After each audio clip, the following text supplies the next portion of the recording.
تحيا الجزائر واليوم الذكرى 69. لا تنسوا الإعجاب بالفيديو والاشتراك في القناة.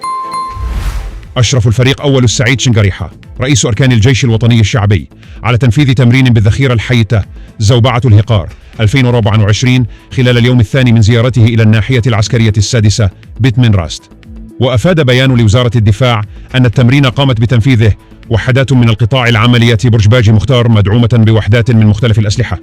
هذا التمرين تخللته عملية إبرار لمفرزة من القوات الخاصة باستعمال المروحيات تحت حماية المروحيات المقاتلة، إضافة إلى عملية إنزال مظلي في عمق العدو بمهمة تدمير قوات عدو غير تقليدي.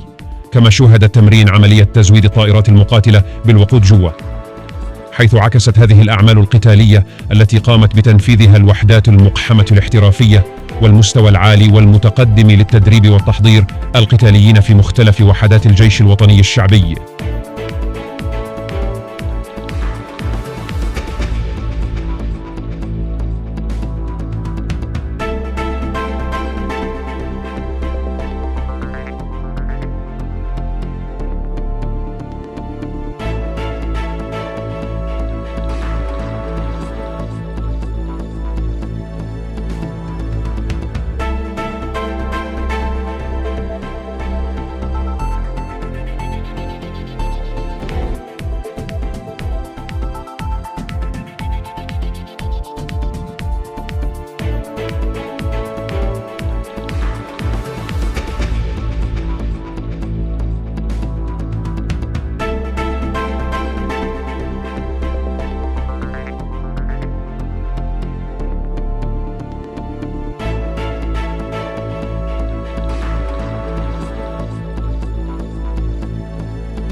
لا تنسوا الإعجاب تحيا الجزائر بالفيديو واليوم والاشتراك في الذكرى القناة.